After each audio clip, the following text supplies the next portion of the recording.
Welcome and thank you for attending the State Board of Nursing stakeholder meeting via webinar today. The date is September 8th, 2023, and the time is 2:01 p.m. Before we get started, we would like to introduce the staff members from the Division of Professions and Occupations that are present. My name is Darcy Magnuson, and I'm a regulatory analyst with the division. Also attending is Roberta Hills, Program Director of the Board of Nursing, and Tony Cummings, Senior Program Director, and Maria Hernandez, Regulatory Coordinator.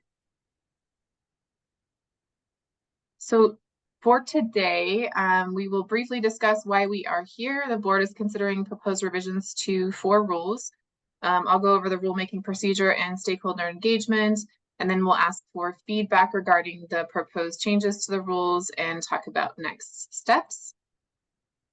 So as I mentioned, and as you probably saw on the notice for today's meeting, the board is considering changes to Rule 1.4, Rule 1.5, the repeal of Rule 1.33, and the repeal of Rule 1.34. We will get stakeholder feedback during this meeting. We also welcome written stakeholder feedback, which we have received so far. All of those comments up until around noon today have been posted online. That information can all be found under the Public Notices tab on the board's website.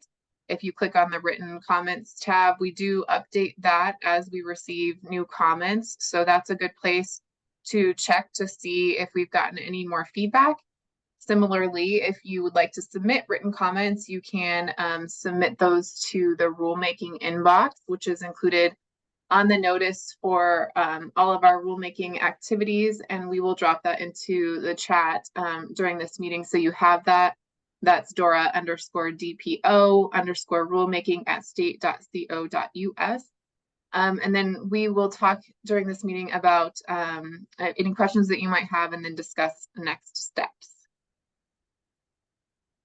With respect to the rulemaking procedure, so all of the rulemaking processes are governed by the Colorado Administrative Procedure Act, which is found in Title 24 of the Colorado Revised Statutes. We are at the beginning of the rulemaking process.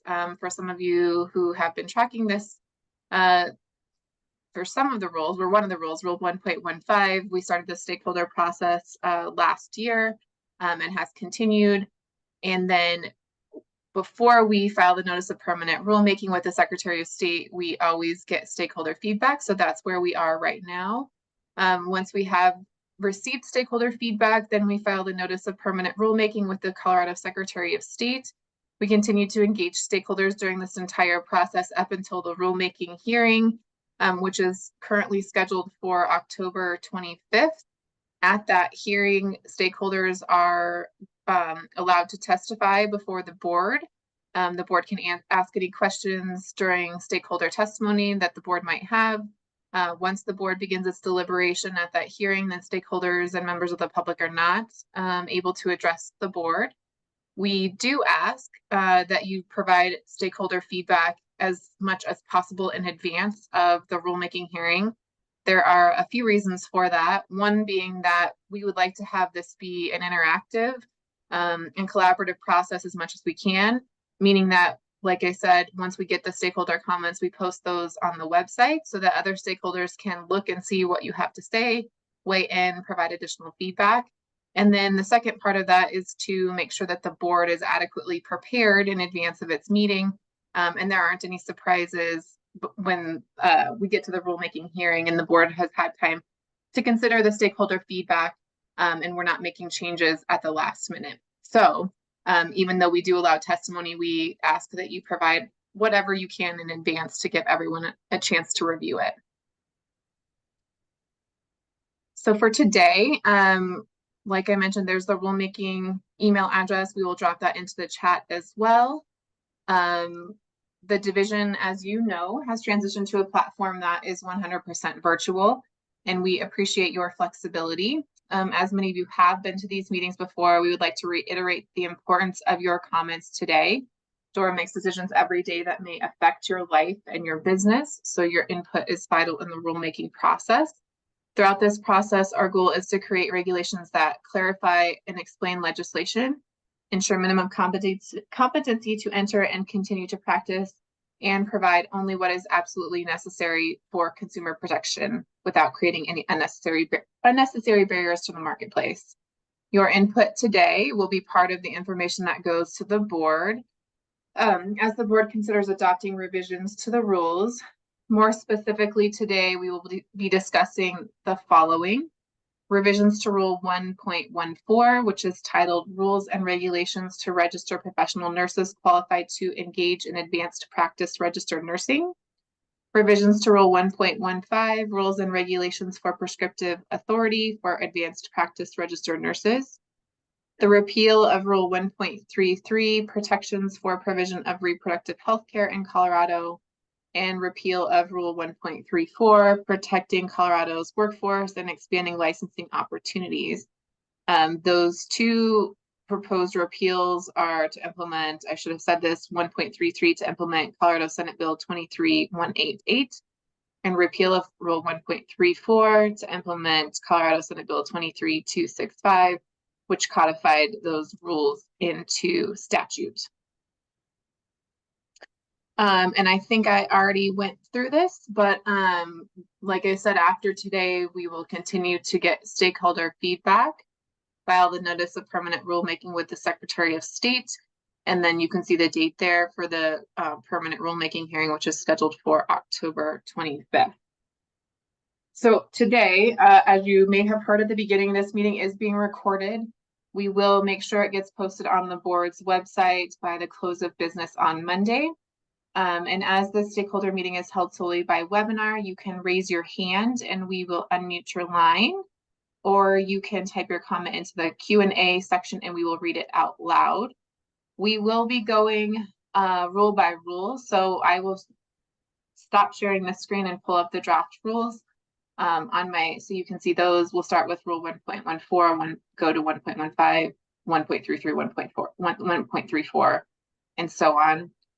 We ask that when you do make comments, you state your name and the name of the organization that you represent, if any. Feel free to provide either general comments on the proposed changes, or you can highlight specific changes to the rules that you would like to see made. And we ask that you keep your comments limited to 2 minutes or less. Try not to repeat something that was already said, but you're welcome to let us know if you're in agreement with something that someone else said, and we will note that. If you are using the audio through your computer, please remember to put any phones on vibrate or turn them off. And whether you are using computer or phone audio, try to keep background noises to a minimum when speaking. I'm going to share like I said, share the draft rules on the screen. You can, it's hard, I think, to follow on Zoom. You can find the draft rules on the board's website under the Public Notices tab if you want to go through them that way. And we can also drop a link to those in the chat. It'll just be a minute when I can change gears. So, does anyone want to provide feedback regarding the proposed changes to Rule 1.14? And I have 2 raised hands. I think they may have been from earlier, but I will start at the top. Karen Zink, I have unmuted you. My hand. Okay. I will go ahead and place you back on mute. And then Donna Park, I unmuted you.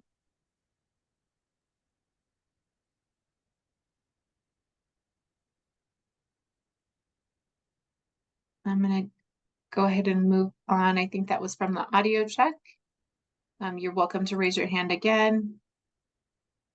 And then Lisa Pearson, you are unmuted. Lisa Pearson. Hi, Lisa Pearson. I'm representing myself and the Colorado Association of Nurse Anesthetists, and I'm also an employer with nurse practitioners. And I think I have some concerns, and I did send a letter.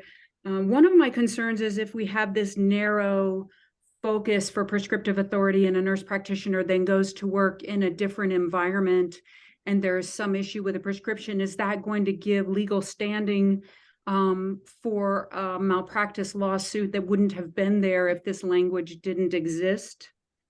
My other concerns are just barriers to entry for new nurse practitioners. It's a pretty onerous to find mentors in each of those areas to satisfy it, especially if you're talking about a rural nurse practitioner. And I think that's not helpful in terms of workforce shortages that we have.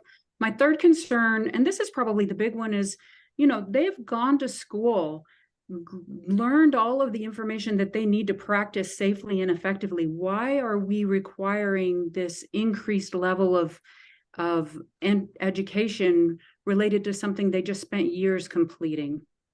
And that's probably a synopsis of what I did submit in writing. Okay, thank you. So it sounds like you were, providing feedback regarding Rule 1.15. So we can go there now, unless anyone else has any feedback regarding the proposed revisions to Rule 1.14. Okay, Marie Cohn.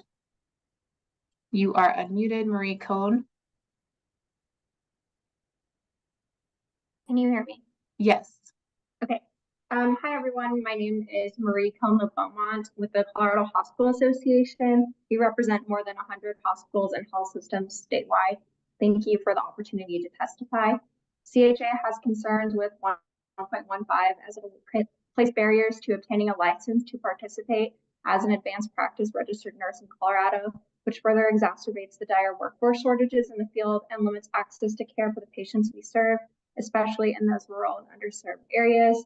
Rule 1.15 would impose specific breakdown of hours in various care areas that many nurses may not be able to obtain in every clinical environment, which will delay credentialing and access to care. For example, if your clinical practice is in adult cancer, it may not be feasible to obtain pediatric area because that doesn't serve kids. Additionally, it introduces confusing and burdensome mentorship requirements, which would make it more challenging for hospitals to support and accommodate extensive mentorship hours. These new requirements don't align with current employment standards, go well beyond the statute, and are not supported by evidence. And finally, increasing the prescriptiveness of these training requirements disincentivizes nurses from pursuing the public health designation and push APRNs to practice in other states that don't have these RS requirements, which is the opposite of what we're trying to achieve here. Thank you. Thank you. We have a written comment from David Parrott. Is there going to be anyone from the board presenting justification for the proposed Rule 1.15? I would be interested in hearing their rationale. I'm not in favor of the proposed rule, but do want to hear the rationale. Tony or Roberta, did you want to say anything? Sure. This is Tony Cummings. I'm the Senior Program Director at the division. Rule 1.15 is actually an attempt to clarify the statute. I think as a point of, so everybody is aware, 12-255-112 requires the mentorship hours in the amount of hours. And I think if you read the statute, it specifically says that provisional prescriptive authority is granted in a population focus.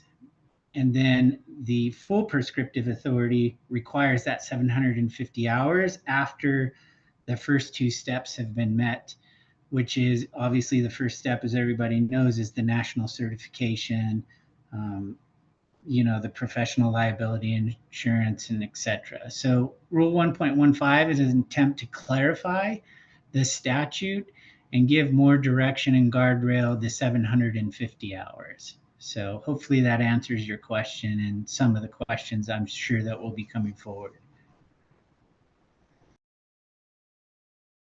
Okay.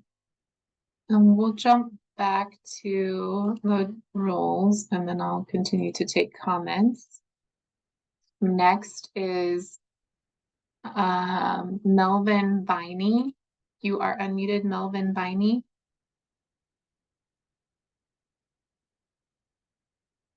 Showing that you're muted on your end. Okay. There we go. Good afternoon. I'm Melvin Viney. I'm a dual family and ER nationally certified nurse practitioner, and I practice in rural Colorado. I have 24 years of experience as RN and 13 as a prescribing APRN. I have some opposition and questions regarding 1.15. I mentor new APRNs. I think most of us use this time and these hours as a time to help them develop safe practices and safe prescribing. Teaching a model where a prescriber is developing their own patterns of prescribing, their own personal formulary, collaboration, and most importantly, their resources. But as I go through these 750 hours, I do that. The time is irregardless of the patient demographic or practice setting. It is more about prescribing as a whole.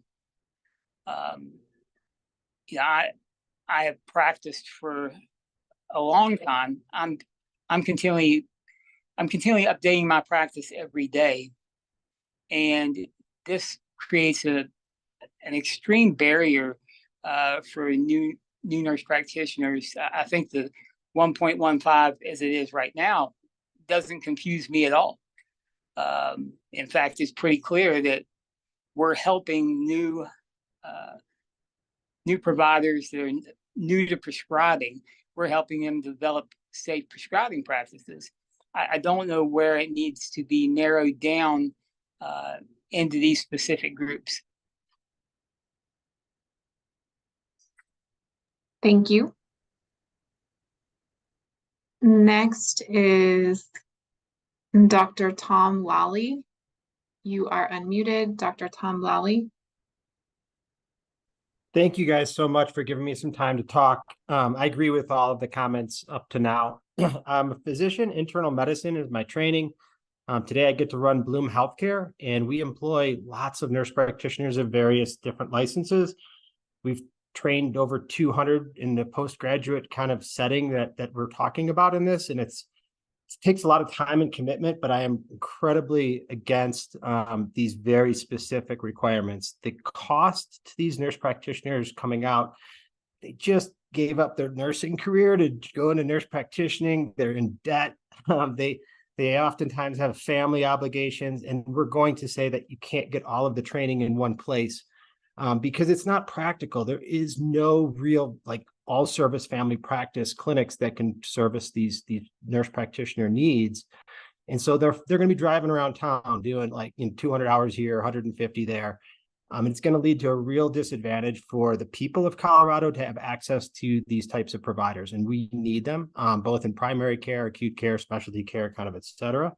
But I kind of really agree with the comments of we can do the amount of training, but it can't be defined in these specific settings because it's impractical for all of us. Thank you. Thank you.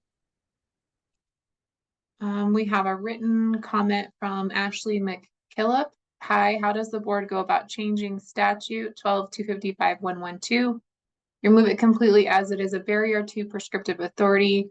Why does Colorado require specific prescriptive authority while other states do not? Can we remove this statute completely?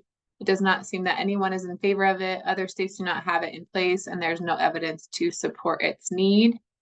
So the quick answer to that question is the board cannot change the statute. That would have to be done through the Colorado State Legislature and the legislative process. Next, I show Ingrid Johnson. Ingrid Johnson, you are unmuted. Yes, can you hear me? Yes. Yeah, my name is Ingrid Johnson. I work for the Colorado Center for Nursing Excellence. And I really understand the intentions of the board is to create some structure around these 750 hours that are currently required in statute. However, working in workforce, I can speak pretty confidently that this will create more barriers for us building care providers across the continuum. And what we're seeing is right now, we really don't have enough providers for our elders. So when you think adult gero, we don't have enough education opportunities. So many of those adult geriatric nurse practitioners are in fact FNPs.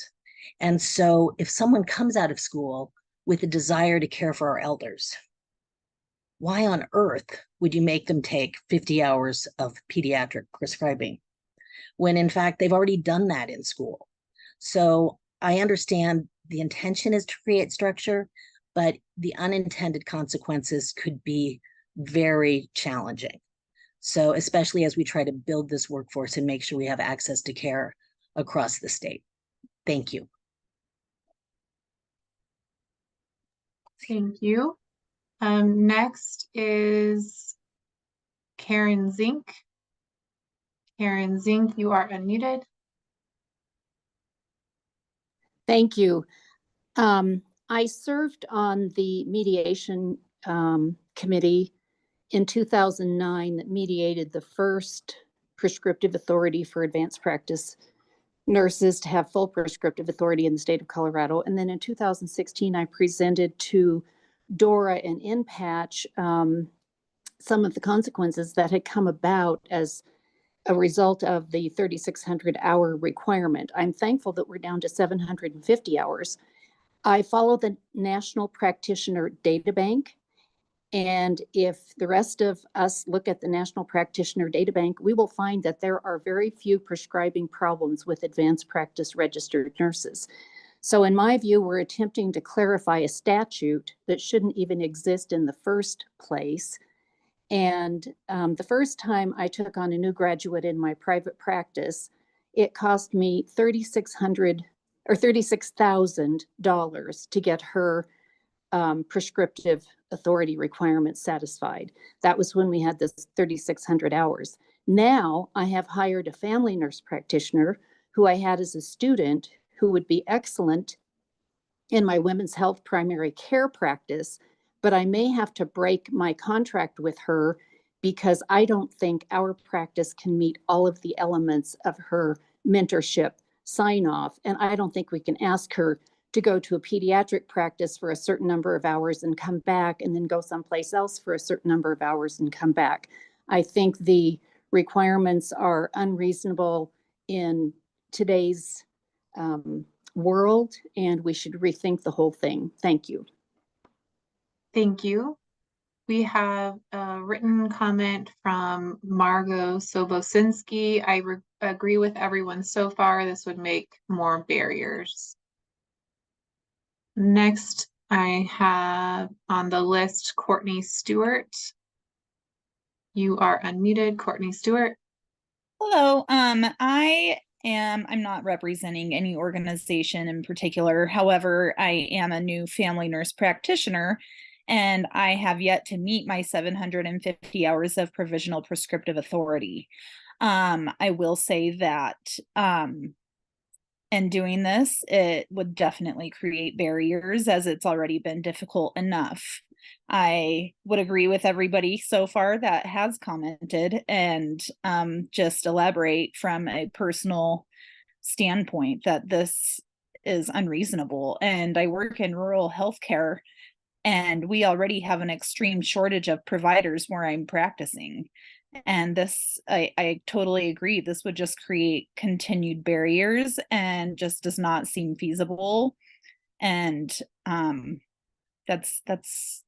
yeah, I don't know what else to say about it. It's just very disturbing to me to hear this. And I just don't know where here in rural Colorado that would be doable really for anybody. And that's what I have. And thank you for letting me have input. And yeah. Thank you. Next is Marie Cohn. Marie Cohn, you are unmuted. Hi, I think my hand was up from earlier. Okay, I don't thank have any you. additional questions this time. All right. Casey Richards, you are unmuted. Casey Richards. Can you hear me now? Yes. Thank you. Thank you so much for having me. I'm a geriatric nurse practitioner. I work with Bloom Healthcare as well, like Dr. Lally. Just wanted to really echo all of the concerns that everybody else is bringing to the table, but also wanted to add, just looking at the 750 hours that is being asked, that equals out to about 18 and 19 weeks of unpaid care that's going to be required. So that's almost 5 months of unpaid care that these providers are going to have to give after they've already completed their program. I'm really worried about what this is going to do to the state of Colorado and just the unforeseen consequences that it will have down the road. Those are my concerns. Thank you so much for your time. Thank you. Next is Patricia Cullen. Patricia Cullen, you're unmuted. Hi, can you hear me? Yes. Hi, this is Dr. Patsy Cullen, former Vice President of the Board of Nursing. I'm the Assistant Dean for Graduate Programs at Regis University, and I've been a nurse practitioner since 1980. I had the real honor to serve and represent the board on NPATCH, which was the Nurse Physician Advisory Task Force for Colorado Healthcare during 2014 and 2015, when we were able to work closely with our medical colleagues to really decrease the rather draconian 3,600 hour requirement for prescriptive authority down to 1,000. And now, of course, it's 750. I have tremendous concerns about these proposed rule changes. I want to agree with everyone, and I'm so grateful that one of my medical colleagues was on this call as well. I can foresee many of our advanced providers leaving the state as they did between 2010 and 2014. I also am very concerned that desperately newly graduated nurse practitioners in the family across the lifespan will take jobs in primary care to obtain these, quote, hours. And then because their heart is wanting to work in neurology, in gerontology, in oncology, they will leave those clinics once they achieve their full prescriptive authority, which would really completely do away with the real strides in collaboration and professionalism that we've been able to make with our medical colleagues. I want to thank, I understand where the board is coming from, trying to be more prescriptive. This is not the way to do it. And I really applaud everyone who's spoken so far. My written comments, I hope, are posted. I went into more detail about all of this. Thank you so much. Thank you. A written comment from Ashley McKillop. I have one more question regarding statute 12-255-112. You have mentioned that this would need to change in the state legislator level. Does that mean we would need to get this on the ballot as a measure to remove or change it? No, it would need to go through the legislative process through a bill that would have the bill go through the state house and state senate and ultimately be signed by the governor. Next question from an anonymous attendee. Is it unreasonable to require a FNP to have experience prescribing across the spectrum in order to have authority to prescribe as an FNP? I don't have the answer to that. I think that that's a question for the board, unless Tony or Roberta want to weigh in. Next, yeah. Go ahead, Tony. Sorry, I think that the statute specifically says that the preventional prescriptive authority can only be granted Well, it's limited to those patients and medications appropriate to a specific role and population focus. Thank you, Tony. The next person on the list is David Parrott. David Parrott, you are unmuted. Thank you and good afternoon. I'm David Parrott. I'm a practice manager with Summit Medical Consultants. We work in the geriatric and post-acute settings. We work very hard to recruit nurse practitioners for our practice, investing large sums of money to identify and hire appropriate candidates, plus the time and resources we spend mentoring them in our patient care settings, reviewing care, charting, prescriptions, therapies, and orders. The use of these proposed regulations would severely limit our ability to recruit and retain qualified NPs, forcing them to work elsewhere to obtain their full RXN. There is no easy pathway under these proposed regs for an NP to obtain this on their own, for practices to provide this, let alone the malpractice and supervisory concerns that such a scheme would drive. We currently have 8 full family nurse practitioners employed that would most likely be forced to leave our practice to get the hours under these proposed rules. The board should instead provide a mechanism by which the 750 hours can be obtained in the population or specialty where the NP wishes to work. And if they wish to change, like from gerontology to women's health, then provide a mechanism to get those hours in the new setting. This is similar to expectations for other fields and specialties and could be made to work in this situation. Thank you all. I appreciate your time. Thank you. Next is Terry Ann Benson. Terry Ann Benson. Hello, I'm Terry Ann Benson, and I am a family nurse practitioner, and I have been practicing in the state of Colorado since I graduated in 2009. And I have major concerns when I read this proposed draft, just given that I have been practicing as an FNP in this state and have never seen patients younger than 15 years old. And I have no desire to in my career.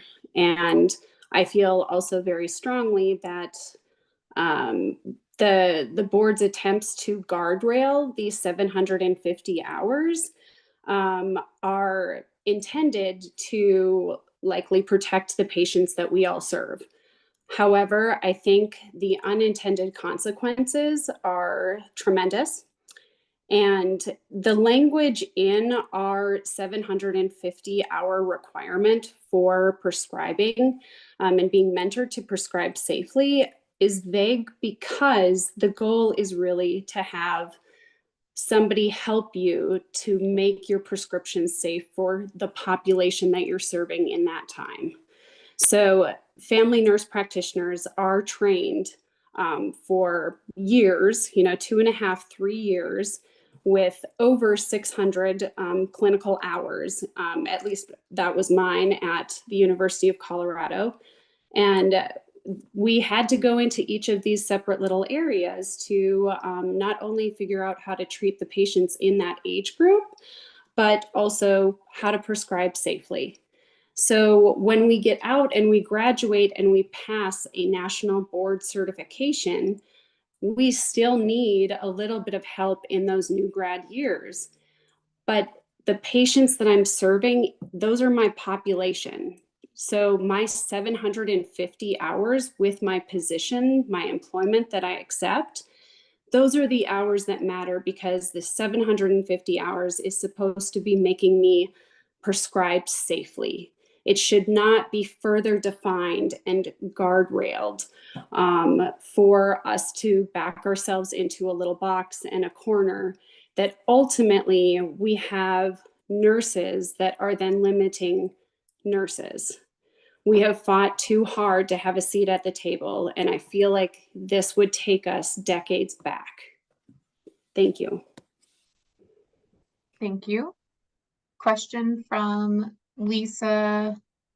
Sorry, I'm trying to multitask. Question from Lisa Pearson, where is the definition for role and population focus? Can that be redefined to include something like patients requiring medical care? Tony or Roberta, I don't know if you want to say anything about that, or I'm not aware of any specific definition. It's certainly something that the board can look at when the rule moves forward. I would say in 2008, the National Council for State Boards of Nursing, in their consensus model, defined the role and population focus.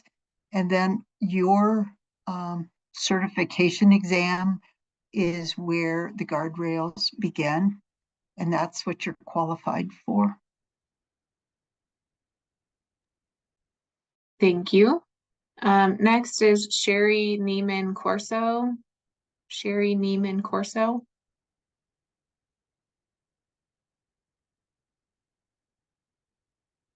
Sorry, this is Sherry Neiman Corso. I'm a nurse practitioner in the state of Colorado since 1998. I represent 21 nurse practitioners and a clinical nurse specialist at South Denver Cardiology. As a specialty practice, I have always hired new graduates and mentored them for obviously greater than 750 hours, but appreciate that the rules have changed and that we no longer have to do 3,600 or 2,080 as the numbers went down. At this point in time, I am able to hire new graduates. I am able to offer them a mentorship program, but with this proposed rule, I will not be able to do that. I could not hire a family nurse practitioner to do both inpatient and outpatient cardiology care. I could not hire an acute care nurse practitioner to do inpatient and outpatient cardiology care, although we do see both acute and chronic in both settings. So this would hamper our new graduate program, and it would prevent me from hiring new graduates at all. I am able to incorporate that mentorship currently into our program so that a new graduate can come out of school, interview, have her certification or his certification, and then begin their career. You're asking them with this new rule to not work. And to go to multiple practices and ask them if you could mentor with them, because we're not going to be able to pay someone to mentor for 40 hours and then move on to the next specialty. So thank you very much for hearing me today, and I agree with everyone above. Thank you. Next is Colleen Casper. Colleen Casper, you are unmuted. Thank you very much for hosting this stakeholder. I'm Colleen Casper, speaking on behalf of Colorado Nurses Association. In addition to our written comments, I wanted to add a couple points. I want everyone to recognize that the clinical hour mentorship statutory stipulation has always been a political decision rather than an evidence-based practice decision. The Colorado legislature has demonstrated consistent and intentional progress in reducing regulatory barriers. And it's our thought that the Board of Nursing would be wise to demonstrate that same confidence. We want to offer a friendly reminder that many of the legislative actions taken have been in response to the trends of neighboring states recruiting our APRN graduates to their states because of less stringent requirements by their legislative and regulatory bodies. Much has been said about the current workforce shortages and the extreme conditions folks are working in. Adding this level of regulatory restriction for practice setting is not just expensive to employees, it's employers, it's expensive to providers, and it delays care for citizens of Colorado. Colorado Nurses Association does have confidence in the accredited education programs in Colorado that produce these candidates for licensure. These candidates are not even able to apply until they've met the statutory definitions of accredited programs, certification in their specialty, and they are, again, also subject to being credentialed by their employers and payers. We also have confidence that APRNs with prescriptive authority are responsible to continuing professional development for safe care. Thank you. Thank you. Next is Hannah Kopp. Hannah Kopp, you are unmuted.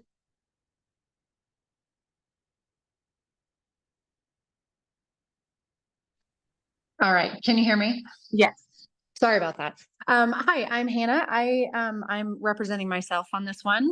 I actually wanted to come from kind of a more personal position because I have been a nurse practitioner for 3 years. I have the honor of serving our veterans, and I'm in neurology specialty. And one thing that I have struggled with, I submitted an application with 2,400 hours. I specialize in management of stroke, epilepsy, and complex headaches.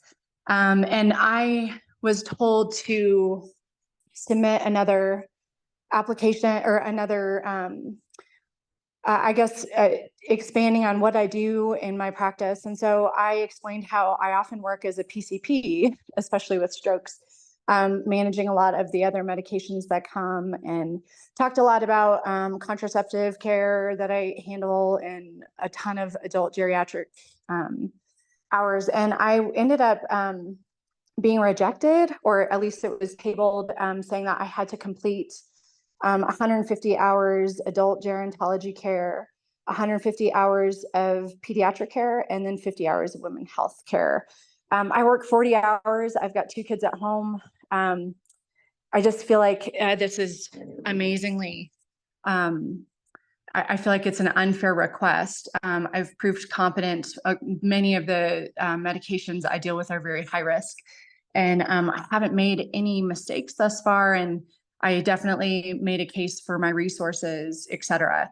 I feel like it's, we're kind of being pigeonholed, and then it ends up depleting us. You're asking us to go volunteer. In addition, I was told that we needed, with this mentorship hours, that we didn't actually have to log in on computers, that were there under a voluntary basis, no pay, just shadowing. And I can't understand how that could actually like provide value as a prescriber. Anyway, it's been incredibly frustrating, and actually has compounded my stress in a major way. And I felt like I needed to express me from at least a personal standpoint, how this is actually debilitating me as a practitioner today. Thanks so much. Thank you. Written question from David Parrott, comment question. This proposed rule hurts the job market for FNPs and will force us to pursue hiring more PAs, as the Colorado Medical Board just changed their rules regarding PAs, making them a potentially better hire decision for our practice. How will we receive any response from the board to these concerns prior to the final rulemaking hearing on October 25th, 2023?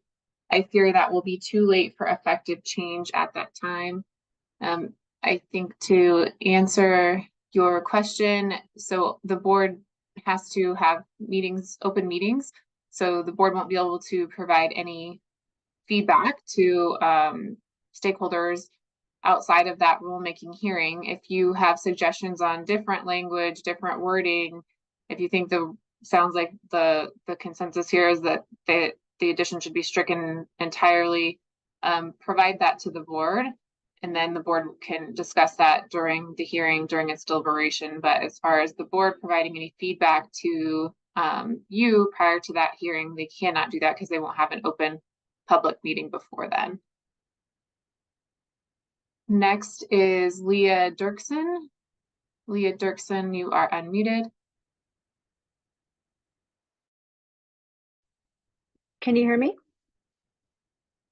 Yes. Hello, can you hear me? Thank you. My name is Leah Dirksen. I am currently practicing FNP. I've been an FNP for 13 years, and I also work as faculty at UCCS.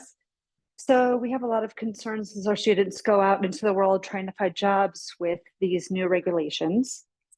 I wanted to start with my concern about the recent and historical knowledge of burnout in healthcare, and this being such a major concern at this time.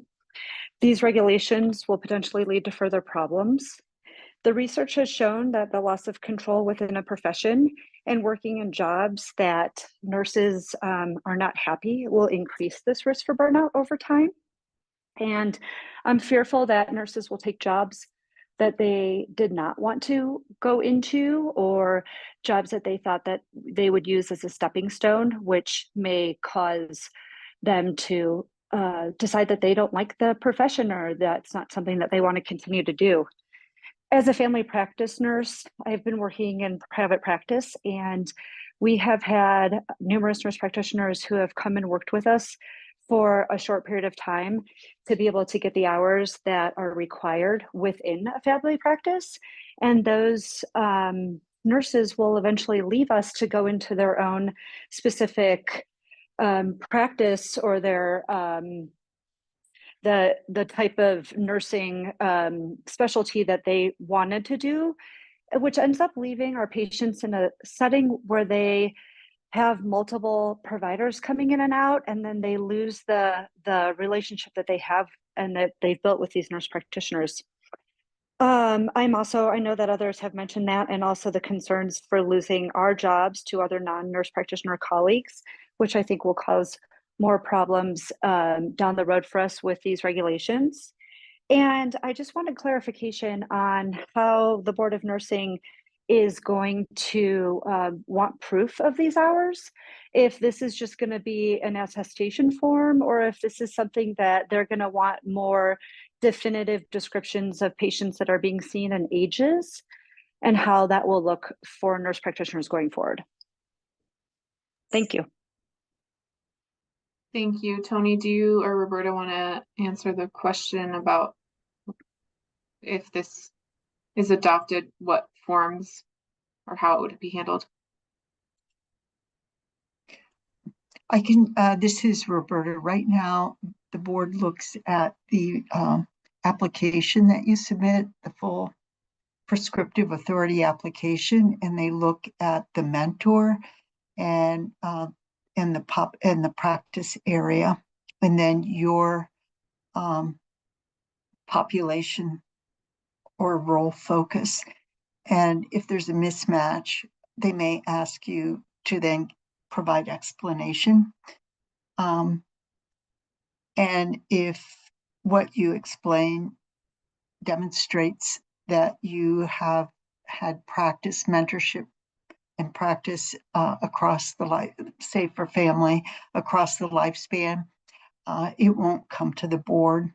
If it shows that there are areas of that you have not had practice and a mentorship with, it would come to the board, and then I can't really speak for the board. They ask the kind of questions that they need in order to have the information so they can make a decision. Okay. Colleen Casper, how does the board factor this feedback into decision making? So the board will review all of the stakeholder feedback before making any decisions regarding the proposed changes. Courtney Stewart, when is the hearing? I would like to stay updated on if and when these changes would occur. The hearing right now is scheduled for October 25th during the board's full board meeting. Cheryl Bridges, for the speaker who just testified as to her experience seeking prescriptive authority and being told to get additional mentorship hours, what is the legal basis upon which the board relied in telling her she needed additional hours in different areas of practice? There are no such rules in place, no statutory requirements for those hours, and the rules right now are only proposed rules.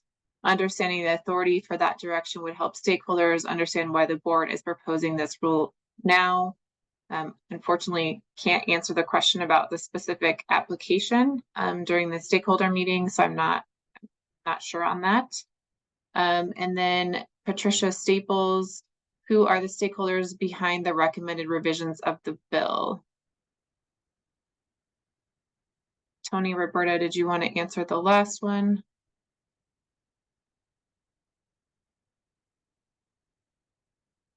While we wait on that, Terry Ann Benson, there was a comment that the guardrails start at the certifying body level. Can you clarify what that means?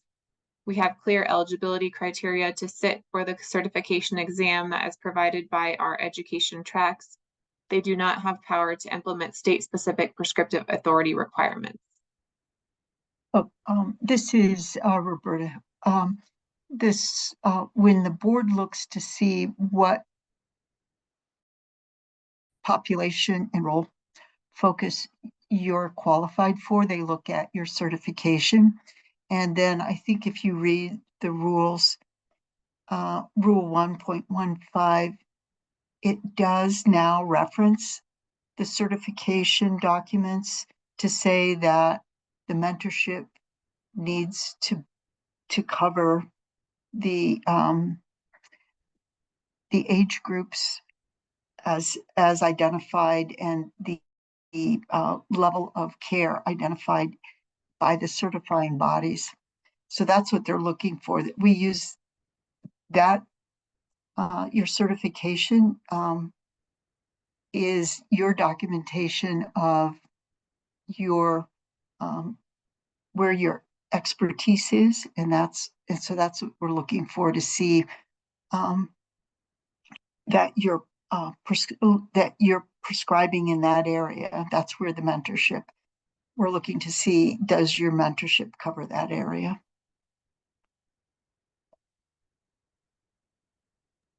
Okay, going back to raised hands, next is Sherry McCormick. Sherry McCormick, you are unmuted. Hi, can you hear me? Yes. Okay. My name is Sherry McCormick. I've been a nurse practitioner for 22 years. I am here on behalf of UCCS. I'm their FNP option coordinator.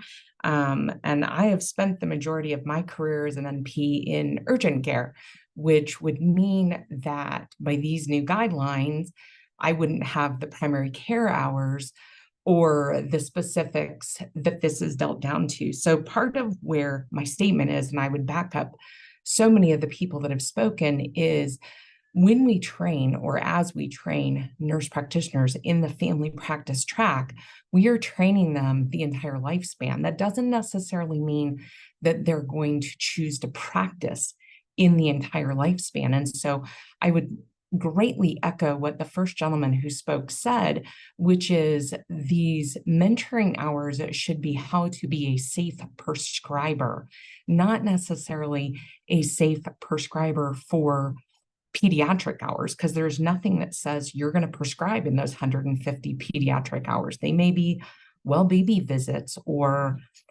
something to that matter. And so I really think that where I understand where the board is coming from, I feel like the family practice outside of the specialties that exist of neonatal and psychiatric, family practice nurse practitioners work in pediatrics, they work in women's health, they work in gender care, they work in gerontology, they work in hospice, cardiology, nephrology, you name it. There are family nurse practitioners working in those specialties. And I don't feel like this should be taken against them. And as somebody mentioned about the board deciding that somebody had to do extra hours, I get emails from students on a regular basis that they got a letter from the Board of Nursing denying them their full prescriptive authority, that they needed to go back and do so many hours in pediatrics or so many hours in geriatrics. And it's very frustrating because it really does put us at a disservice is the word at mine, but that's not the word I'm looking for, but that it really will, as somebody said, make it easier to hire a PA as they are trained on the lifespan and then can go work in any specialty. And I don't see why the FNP can't also do that.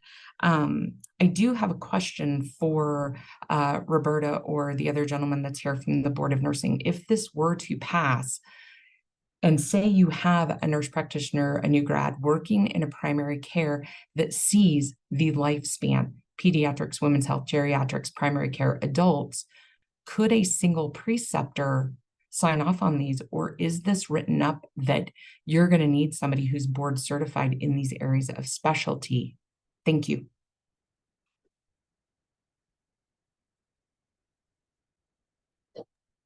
Well, this is Roberta Hills. I would hope the board would not see that application if the person is working, if it's a family nurse practitioner working in a family care setting or a setting that serves the lifespan. So I would be surprised. This is because this is to address the people that go directly. They have a broad population focus, such as family, and they go directly to pain management. They go directly to neurology. They go directly to cardiology. So this was to provide the detail that was being asked of the board, like what are we doing? So this is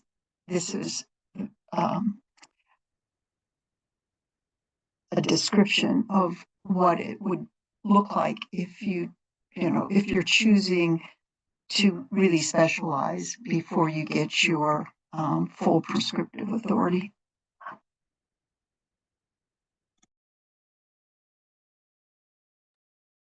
Okay. David Parrott, while these are proposed rules, it appears the board is already enforcing them. What is the legal basis for this action? I, again, can't answer that with what specifically the board is doing on certain applications. So I don't know, Roberta, Tony.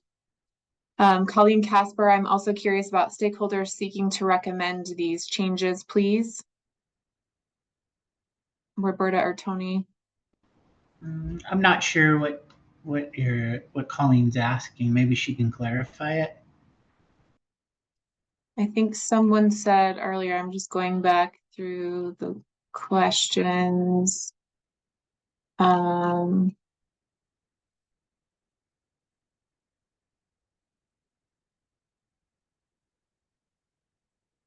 Patricia Staples asked, who are the stakeholders behind the recommended revisions of the bill? And so I think that was the follow-up from that question by Colleen Casper.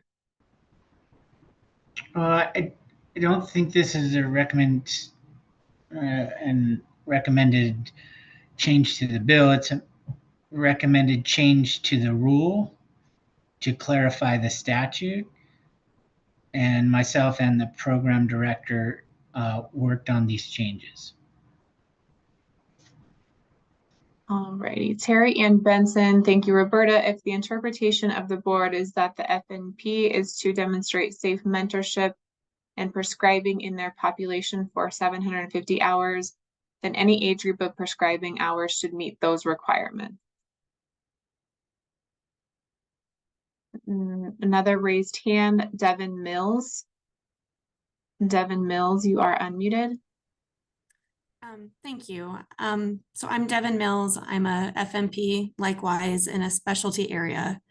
I'm proudly serving veterans, working 40+ hours a week, and wanted to at least verbally fully support everything that Dr. Cullen and the other outstanding providers on this call have said. You know, I'm a mom of 2 kiddos with special needs. And this further dramatically impacts my ability to meet my family's needs in order to complete these hours, and absolutely would consider leaving the state. And I know I'm not alone in order to do what any mom would need to do to meet my family's needs. And I feel that this is unrealistic and overreaching. Thank you. Thank you.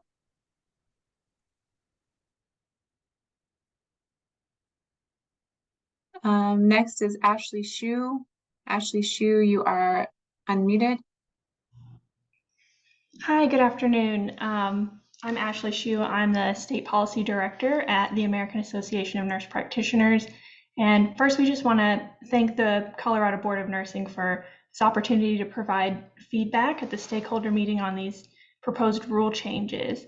I'll certainly refer to our written comments, which are longer and in more detail, but just to summarize, our association would respectfully urge the board to utilize the flexibility that's granted to the agency by the legislature in state law by opting not to adopt the proposed changes as written. I think we would recommend in a specific way a strike and not addition of this language.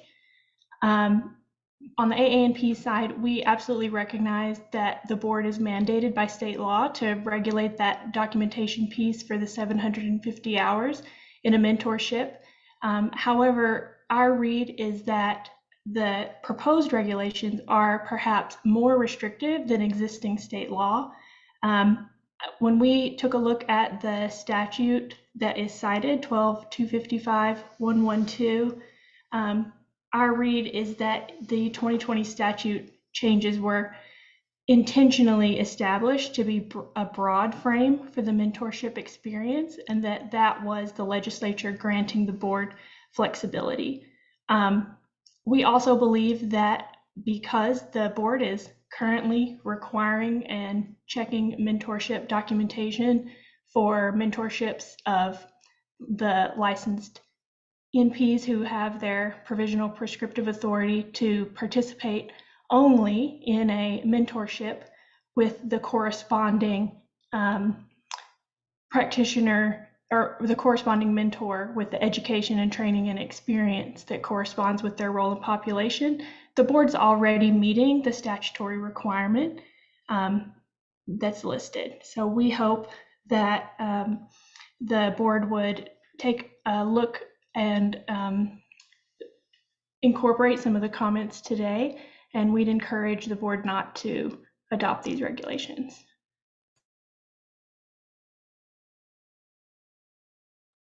Thank you. Are there any other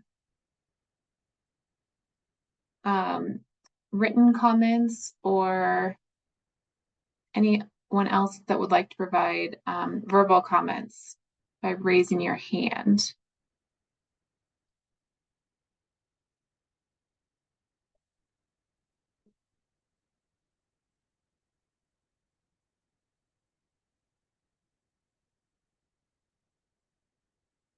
Karen Zink, the reality of what happened between 2010 and 2016 was that new graduate NPs educated in Colorado left to go to the many states with reasonable prescribing requirements. The proposed FNP rules would do just that. We can't afford to lose these clinicians. It may be time to remove prescriptive authority mentorship requirements given the stringent requirements to graduate and become board certified. The National Practitioner Data Bank is a good reference for safety of APRN prescribing safety.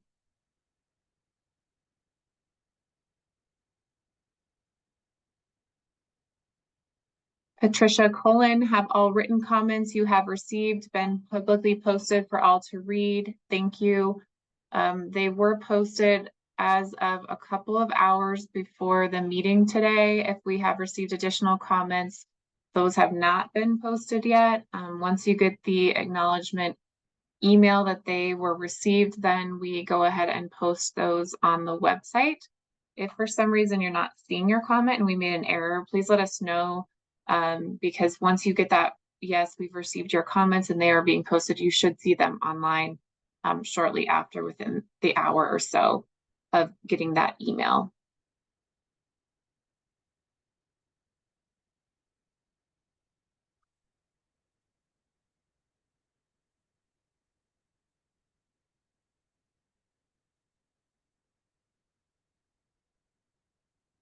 Terry Ann Benson, I have unmuted you.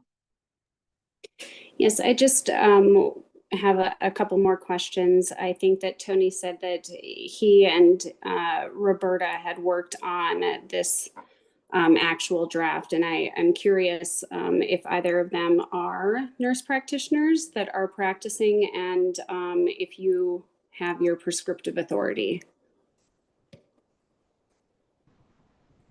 I myself am not, nor do I have prescriptive authority.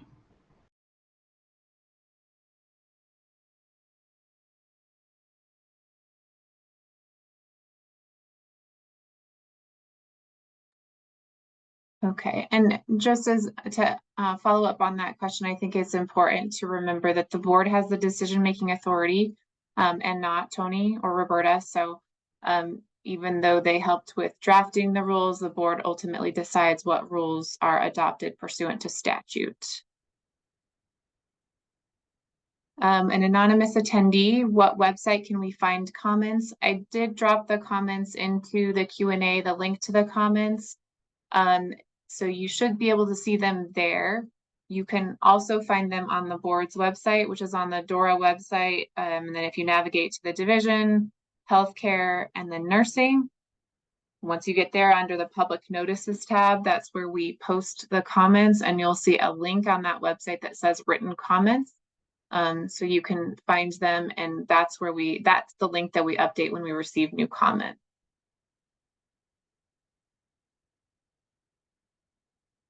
Were some of these proposed regulations initially raised by the board members, or did administrative staff initiate and draft them? And that was, sorry, that was from Patricia Colon.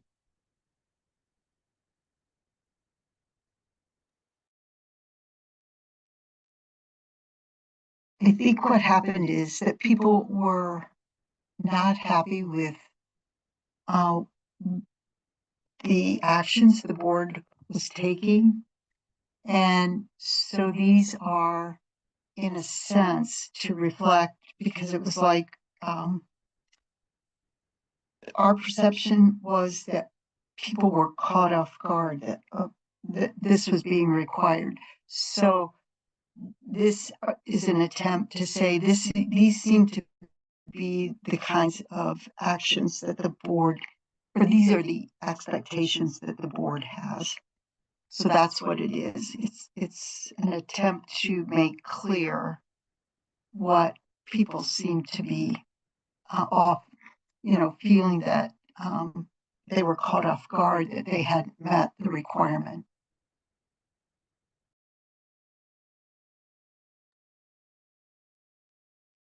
Barry McCormick, can the Board of Nursing representatives, sorry, I'm going to go ahead and read it and then follow up with your second. Can the Board of Nursing representatives speak to whether the proposal for the FNP hours be done with FNP or primary care all in one setting, or is the intent that each section would need to be done with a defined specialist? Follow up, Sherry McCormick, ignore my last post. I mentioned it when I spoke. Can someone please post the link for the FNP competencies mentioned in G mentorship requirement?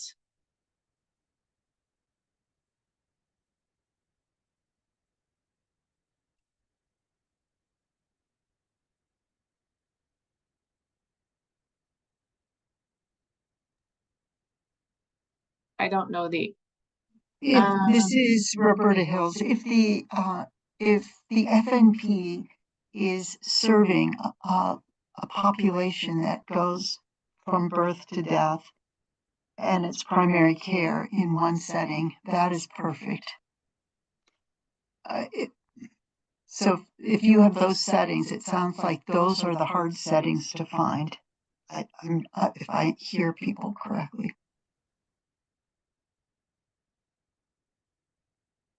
Ashley Shu, the link that Darcy shared to the written comments is for the Senate Bill 23-190. You are correct. This is why I should not multitask. Let me drop the correct link in for the written comments and the draft rules. So I apologize. I went to the first and not the second. So here are the draft rules. And then I'll drop in the written comments as well.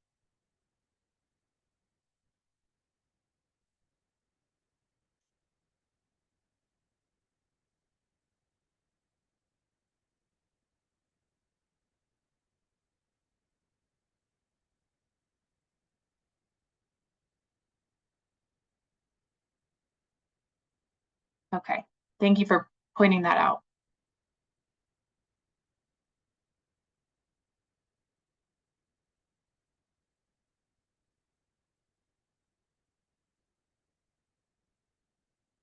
And in the interest of time, I will continue to see if anyone else raises a hand or has any written comments. The other two proposed changes that are part of this meeting are the striking of Rule 1.33, protections for provision of reproductive health care in Colorado, to implement Senate Bill 23188, which, as I said earlier, codified these protections in statute, and so the rule is no longer necessary.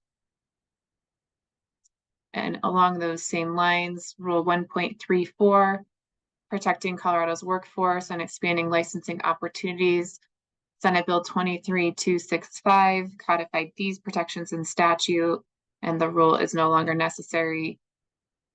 Senate Bill 23102 did expire subsections B and C of Rule 1.34, so the only subsection that still exists in Rule is subsection A, which are definitions that are directly citing to statute.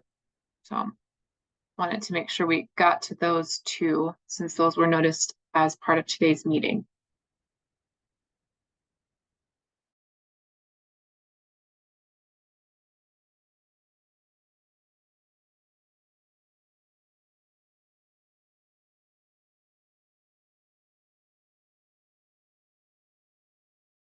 Okay. Well, it seems like we've heard from hopefully everyone that wants to speak today. So we will go ahead and wrap up. We've already talked about next steps, but we will go ahead and end the meeting. So thank you for participating in today's meeting. Like we said earlier, all comments and program recommendations will be provided to the board for review and consideration before the board deliberates on the final version of the rules at the permanent rulemaking hearing, which is scheduled for October 25th, 2023.